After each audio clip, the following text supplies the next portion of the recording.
السلام عليكم ورحمة الله وبركاته كسر هذا جوبا Institute of Professionals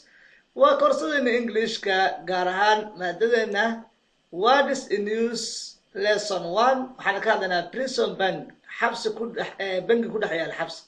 prison bank وبنك حبسها بنك حبسها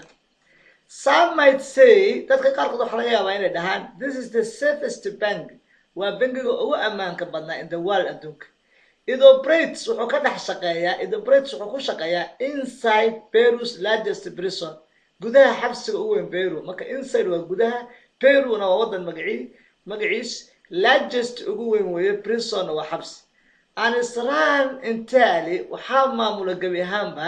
by inmates maxaabiista inmates waa maxaabiista ama dadka xiran this prisoner maxbuuskani convicted of lagu helay laguna xukumay of drug trafficking inuu daroogada ka ganacsanayay is the bank manager ayaa maamulaha bangiga it opened its doors waxaa bangigan la furay about a year ago sanad ka hor and has wuxuu leeyahay almost 120 customers boqol iyo 20 macaamiil almost 120 customers in ku dhow 120 macaamiil all of them are doing time dhamaantood xabsiga ay waqtigooda ku qaadanayaan doing time waa markii qofka maxbuuska la xukumo oo waqtigiisa uu xabsi ku qaadanayo the idea fikrada is to help waa in lagu caawiyo the men raggan is safe inay kaydsadaan money lacag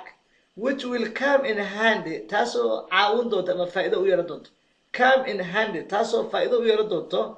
ama caawin doonto when they are released markii la soo daayo haddaba erayada aan ku baranay casharkan waxaa ka mid ah inmates oo ah waxa loo yaqaano prisoners maxaabiista ayaa loo yaqaan inmates ama prisoners convicted waxaa laga wadaa found guilty waa qofka markii dambi lagu helo of a crime dambi and sentence la xukumo by a court maxkamad ay xukunto by a court and sentence by a court ay maxkamad xukunto doing time waxaa laga wadaa being in prison inaad xabsiga ku jirto for the duration of prisoner sentence muddada maxbuuska uu xukumay sentence waa xukumaashada jumlad maaya sentence waa intaad xukumantahay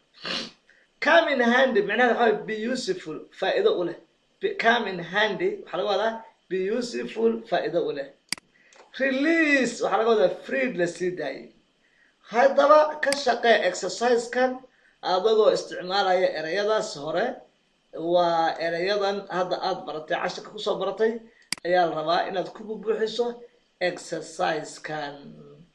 fadlan casharada akhriya oo dadaala waad mahadsantihiin